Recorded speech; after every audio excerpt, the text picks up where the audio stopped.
Assalamu alaikum, dear students of third primary. I am going to teach you English. My today's topic is where there is a will, there is a way. Let us start. Come, children, sit here. I'll tell you a story of a child who worked very hard to study. Grandma, whose story is this? Asked the child. This is the story of a boy who made it to the sky. Rafi was his name. He came to our house as a helper but left it like a victorious man. Poor fellow needed some work. He had no father and his mother did not keep good health. He had two younger siblings. He was only 10 when his father left him. Nothing to do and nothing to eat. Rafi did not know which way to go. He wanted to study, but fate had something else to offer him. Rafi was studying in fourth standard when he had to leave his school to support his family.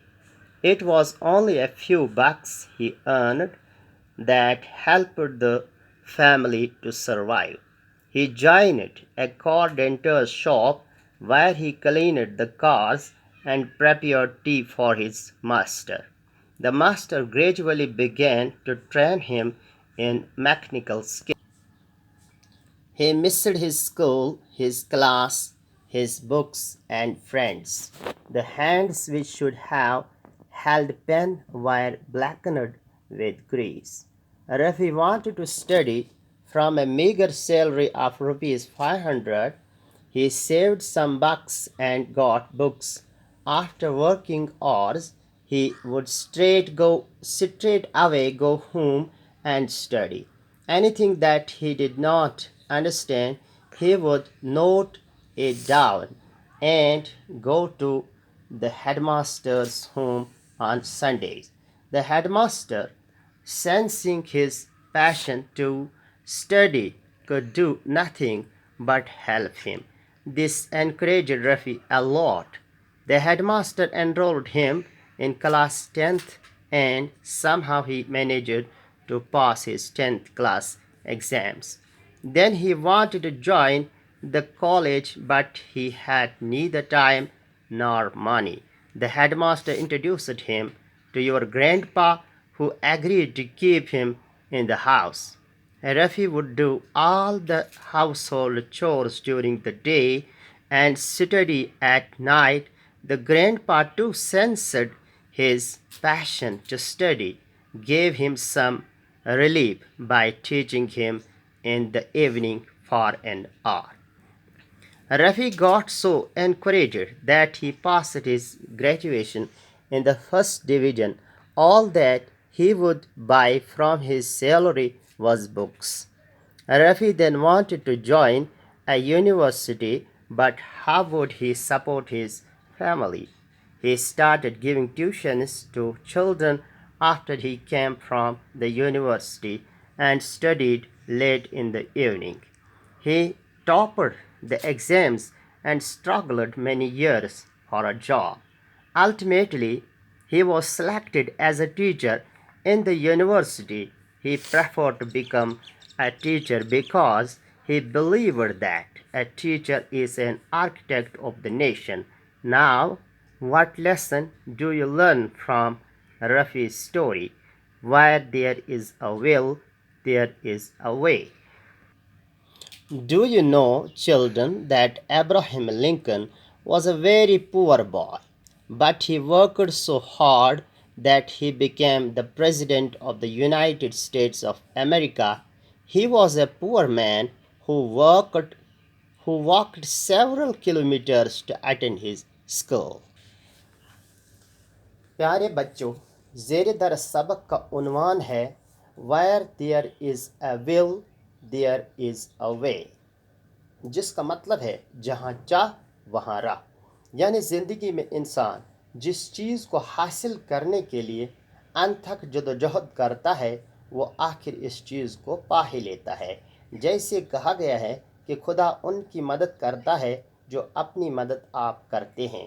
یہ کہانی ایک ایسے بچے کے متعلق ہے جس کا باپ اسے چوتھی جماعت میں چھوڑ کر اس دنیائے فانی سے رخصت ہوتا ہے اور گھر کی ساری ذمہ داری اس معصوم پہ بجلی کی طرح آ گرتی ہے، لیکن بچہ اس چیلنج کو قبول کر کے ایسی سٹرگل کرتا ہے کہ وہ ایک ہائی کوالیفائڈ آدمی کے روپ میں یونیورسٹی کا استاد یعنی پروفیسر بن جاتا ہے۔ اس کہانی کا آغاز یوں ہوتا ہے۔ ایک گرینڈ ماں یعنی دادی پوتوں یعنی گرینڈ سنز کو کہتی ہے کہ آؤ بچوں یہاں بیٹھو، میں تمہیں ایک سٹوری یعنی کہانی سناؤں گی، ایک ایسے بچے کی جس نے پڑھائی کے لیے بہت زیادہ ہارڈ ورک یعنی محنت کی۔ بچے اپنی دادی اماں سے پوچھتے ہیں کہ وہ بچہ کون ہے۔ گرینڈ ماں کہتی ہے کہ وہ ایک ایسا بچہ ہے جس نے اسے بام عروج پہ پہنچائے۔ وہ بچہ ہمارے گھر ایک ہیلپر یعنی ایک خادم کی حیثیت سے آیا، لیکن یہاں سے لوٹنے پر وہ ایک وکٹوریس یعنی فاتح آدمی ہو کر گیا۔ وہ کام ڈھونڈنے کی خاطر ہمارے پاس آیا۔ اس کا باپ گزر چکا تھا اور اس کی ماں کا صحت بھی ٹھیک نہیں تھا۔ اس کے 2 چھوٹے سبلنگز یعنی بہن بھائی تھے۔ وہ صرف 10 سال کا تھا جب اس کا باپ فوت ہوا۔ اس کے پاس کوئی کام کاج نہ تھا اور نہ کھانے کے لیے کچھ تھا۔ رفیع جو اس بچے کا نام تھا اس سے کچھ بھی نہیں سوچتا تھا کہ وہ کیا کرے، کہاں جائے۔ وہ پڑھائی کرنا چاہتا تھا لیکن فیٹ یعنی تقدیر اس سے کچھ اور پیش کرتی تھی۔ رفیع کو چوتھی کلاس میں اسکول کو خیر باد کرنا پڑا کیونکہ اسے اپنی فیملی کو چلانا تھا۔ اس کے پاس کچھ اشرفیاں تھیں جو وہ کماتا تھا، اس سے وہ گھر کی مدد کرتا تھا۔ اس نے ایک کار ڈینٹر کی دکان جوائن کی، یہاں وہ کاروں کو دھوتا تھا اور اپنے مالک کے لیے چائے بناتا تھا۔ اس مالک نے اسے میکینکی میں تربیت کی۔ اس سے اپنے سکول کی یاد ستاتی تھی، اپنی کلاس کی یاد ستاتی تھی، اپنی کتابوں اور دوستوں کی یاد ستاتی تھی۔ جن ہاتھوں میں قلم کاپی ہونی چاہیے تھی وہ گریس سے کالے ہوئے تھے۔ رفیع پڑھنا چاہتا تھا۔ وہ اپنی قلیل تنخواہ یعنی میگر سیلری 500 روپے میں پیسے بچا کر کتابیں لاتا تھا۔ جب وہ کام کر کے گھر جاتا تھا تو وہ پڑھائی کرتا تھا، جو اسے سمجھ میں نہیں آتا وہ نوٹ کرتا تھا، پھر وہ ہیڈ ماسٹر کے گھر جا کر سنڈے کو پڑھتا تھا۔ ہیڈ ماسٹر اس کے پیشن یعنی جذبے کی قدر کرتا تھا۔ اسے پتہ تھا کہ یہ پڑھائی اس سے کیا کر سکتی ہے، لیکن وہ اسے مدد کرتا تھا۔ اس چیز نے رفیع کو کافی انکوریج یعنی حوصلہ دیا۔ ہیڈ ماسٹر نے اسے 10ویں جماعت میں داخلہ دیا اور اس نے کوشش کر کے 10th پاس کیا۔ پھر وہ کالج جوائن کرنا چاہتا تھا لیکن اس کے پاس نہ پیسہ تھا اور نہ ہی ٹائم۔ ہیڈ ماسٹر نے اسے دادا سے ملایا اور وہ اسے گھر میں رکھنے پر رضامند ہوا۔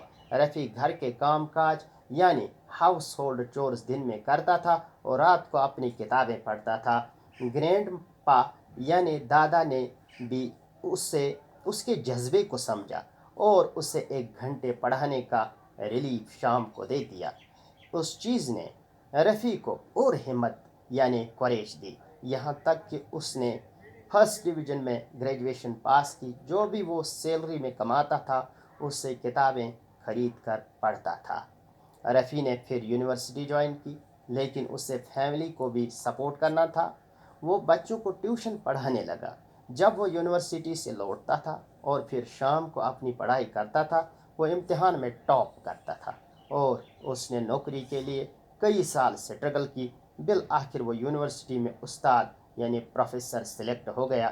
اس نے ٹیچر بننا پریفر کیا کیونکہ استاد قوم کا آرکیٹیکٹ یعنی معمار ہوتا ہے۔ بچوں، آپ نے رفیع کی اس کہانی سے کون سا سبق سیکھا؟ Where there is a will, there is a way. جہاں چاہ وہاں راہ۔ بچوں، کیا آپ کو معلوم ہے کہ ابراہیم لنکن ایک بہت ہی غریب بچہ تھا لیکن اس نے کافی محنت کی اور آخر کو امریکہ کا پریزیڈنٹ یعنی صدر بن گیا۔ وہ اتنا غریب تھا کہ وہ کئی کلومیٹر اسکول پیدل جاتا تھا۔ تھینکس۔